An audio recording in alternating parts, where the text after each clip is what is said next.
in that situation, kind of expand on that we are not there to intimidate or intercede in terms of handling the situation. I think that that's probably been one major issue within the security company that I work for, watching other guards. Maybe I've even been guilty of it myself. This idea that we're being called there by the associate, we need to go and do something. A lot of the associates feel that way. You know, hey, you guys are wearing the uniform, you have the gun, this person's yelling at me, stop the situation. How does a security guard understand or know the difference between being a presence for safety versus trying to influence the situation and handle the situation or deal with the situation? So this is where, again, the training and experience comes in. As I mentioned, as you're walking up, your observation skill set.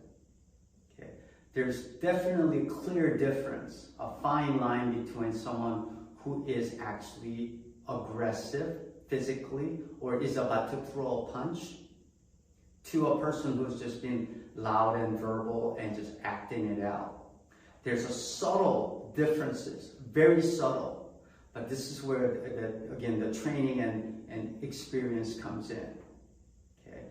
As an example, if someone is upset, they're just raising their hands up and throwing a lot of profanities. Okay, and they're standing their ground and just yelling and screaming.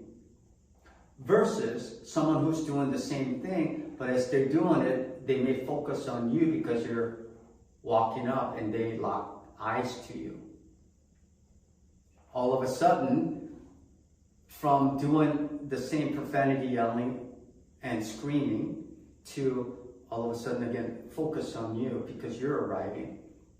That changes the dynamics of, okay, that person is now focused on me, and obviously my presence is there.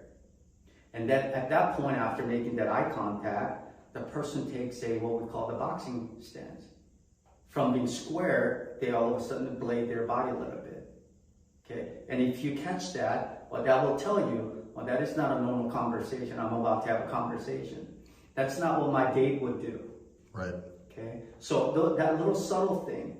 And then two, from being general, screaming, yelling, now attention is totally on me. Okay, so that would elevate my awareness or my attention a little bit higher.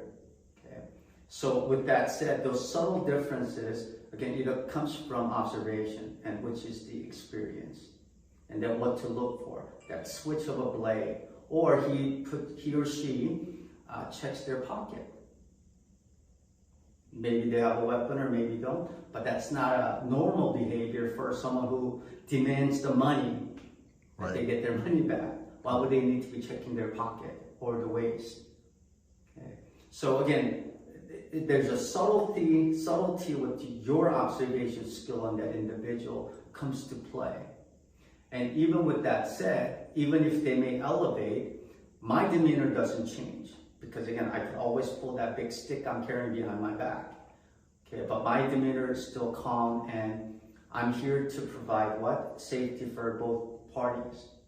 I'm not making decisions for the store, and I am not making decisions for the customer. Very important point you just made there, Jimmy. Very important point. So but my observation is on both, because I certainly don't want my client to feel unsafe, but at the same time, I don't want my client to be dictating, hey, you got to do something. Okay, so not only I'm addressing the calmness for the subject that they're dealing with, but I'm also trying to provide some sense of a calmness to the client or the store associate as well. And that all, again, is my presence and my demeanor, how I approach, how I talk, if I have to talk.